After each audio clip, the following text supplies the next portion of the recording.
ललकार पाकिस्तान के ऐसे कमांडो की दास्तान जो लड़ाई झगड़े को पसंद नहीं करता था। सियासत ने, हालात ने और पुलिस ने उससे उसका प्यार छीन लिया। वो आदमी बेजार हो गया। फिर एक दोस्त ने उसकी ज़िंदगी बदल दी। वो दिन ब दिन फुलादी जिस्म और इरादों का मालिक बनकर अपने और मुल्क दुश्मनों पर टूट पड़ा। दास्तान की तरफ चलने से पहले चैनल को सब्सक्राइब करें, लाइक करें और शेयर करके अपनी मोहब्बत का सबूत दें। शुक्रिया। ललकार किस नंबर 117 लेकिन हम चाहते हैं कि इस पैगाम रसानी के लिए कोई गैर जानबदार बंदा इस्तेमाल किया जाए, और तुम गैर जानबदार नहीं हो, चौहान ने कहा। इस जंगल में आपको ऐसा गैर जानबदार कौन मिलेगा जो अच्छी तरह से हमारा पैगाम भी पहुंचा सके। इससे पहले कि अहमद और चौहान में तकरार शुरू हो जाती, अनवर खान ने मुदाखलत करते हुए कहा, पैगाम्बर इतने चुनने से ज़्यादा ज़रूरी ये बात है कि पहले हम अपना मोर्चा मजबूत कर लें। हमारे पास इतना इंतज़ाम होना चाहिए कि हम इस लड़की के साथ 8, 10 या 15, 20 रोज़ भी इस सुरंग में गुजार सके। हमारे पास पानी और खुश्क लकड़ियों की कमी है, बाकी चीज़ें तो गुजारे माफिक मौजूद है, चौहान ने बताया। ठीक है, पानी और लकड़ी का इंतज़ाम किया जाए, और इससे भी अहम बात यह है कि हम दाने का अच्छी तरह जायज़ा लें और इस जगह को एक अच्छे मोर्चे की शक्ल दे दें, अनवर खान ने कहा। किसी को अनवर खान की बात से इख्तलाफ नहीं था। अगले 2-3 घंटे इसी इंतज़ामो इंसराम में गुजर गए। कुछ बर्तनों और चंद बड़े शापर्स में कुछ पानी जमा किया गया। इसके अलावा सुरंग के दाने पर अंदर की तरफ लकड़ी के चंद बड़े बड़े तने रखकर एक महफूज आड़ बनाई गई। इस आड़ में कम से कम 3 राइफल बरदार पोजीशन ले सकते थे। यहाँ से नशेब में भी काफ़ी आगे तक निगाह रखी जा सकती थी। इससे पीछे करीबन 50 कदम के फासले पर एक और मोर्चा बनाया गया। हंगामी हालत में उसे दूसरी दफाई लाइन के तौर पर इस्तेमाल किया जा सकता था। दूरबीन के बेहतर इस्तेमाल के लिए दाने से बाहर एक आड़ तलाश कर ली गई। इस मोर्चाबंदी में अनवर खान ने अहम किरदार अदा किया। लड़ाई बड़ाई के मामलात में उसका तजर्बा काफ़ी वसी लगता था। रात पहर के आखिरी पहर हमने कुछ देर के लिए आराम किया।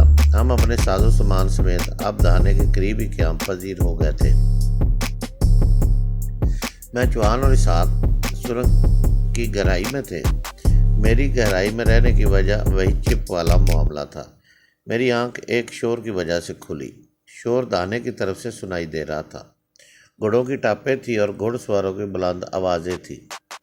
लगता था कि वो दाने से बाहर चारों तरफ चकरा रहे हैं। अनवर खान दाने की तरफ से भागता हुआ हमारी तरफ आया। उसने आते साथ ही लालटेन बुझा दी और एजानी लहजे में बोला, ये हुक्म जी के लोग ही हैं। मैंने आवाज़ों से पहचान लिया है। इनकी तादाद 40 से कम नहीं, 50 भी हो सकती है। ये सब मसल्ला हैं और इनके पास बड़ी टार्चें हैं। नरेंद्र सिंह ने ठीक ही कहा था कि ये लोग जंगल का चप्पा चप्पा छान रहे हैं। साख बढ़कर बोला, मैंने जो बात कही थी वो आप लोगों की समझ में नहीं आई थी। अब आपने देख लिया ना, ये लोग यहाँ भी पहुँच गए हैं। तुमने गलत कहा था इसहाक, और अब भी तुम गलत कह रहे हो, चौहान ने पुरजोर लहजे में कहा। इन लोगों के यहाँ पहुँचने का ताबिश से कोई तल्लक नहीं। खुद को ख्वाब वहमों का शिकार न करो।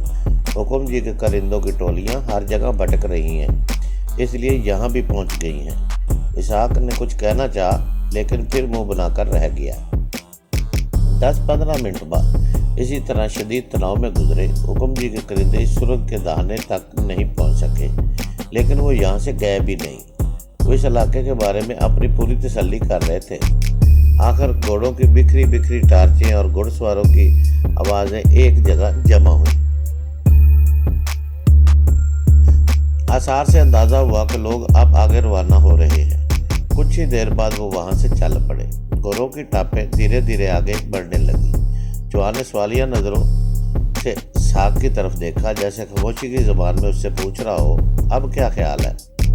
हुक्म जी के जादू का जोर इन घुड़सवारों को सुरंग के अंदर क्यों नहीं ले आया?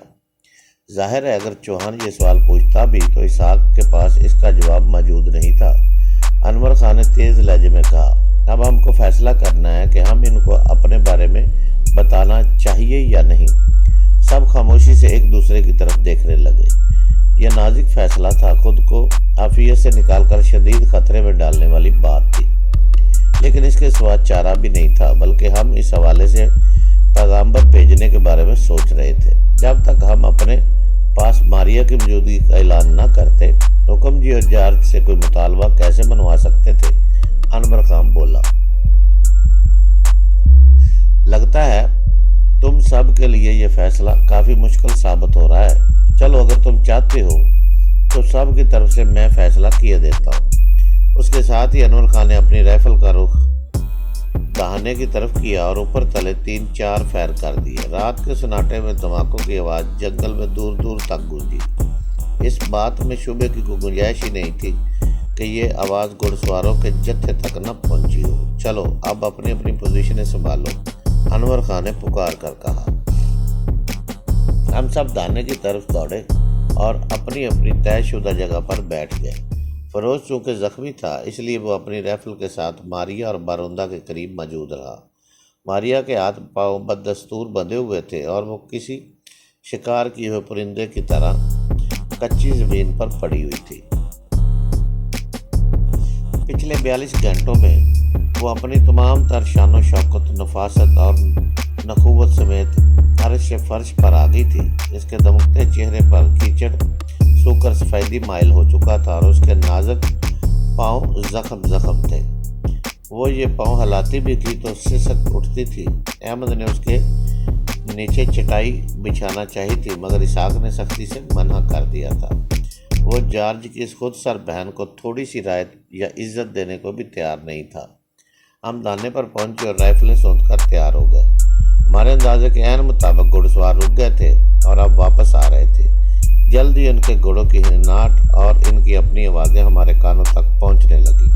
کون ہے یہاں؟ کون ہے؟ ایک کڑکدار آواز گونجی۔ مجھے پہچاننے میں دشواری نہیں ہوئی، یہ مون کمار کی آواز تھی۔ وہ لوگ سرنگ کے ارد گرد گھوم رہے تھے، لیکن ابھی تک دہانہ ڈھونڈنے میں کامیاب نہیں ہوئے تھے۔ انور خان نے دلیرانہ قدم اٹھاتے ہوئے اپنی ٹارچ روشن کی اور اس روشنی میں دہانے کی طرف پھینکی۔ اب موہن کمار اس کے گھڑ سواروں کے لیے دہانے کا کھوج لگانا مشکل نہیں رہا۔ وہ چاروں طرف سے سمٹ کر یوں دہانے کی طرف آئے جیسے مقناطیس کی طرف لوہا آتا ہے۔ انگنت ٹارچیں سرنگ کے دہانے کے گرد چمکنے لگی۔ موہن کمار گرجا، کون ہو تم لوگ؟ انور خان نے بڑے اطمینان سے کہا، کہنے کو تو ہم تمہارے باپ ہوتے ہیں، لیکن لوگ ہمیں شہنشاہ کہتے ہیں۔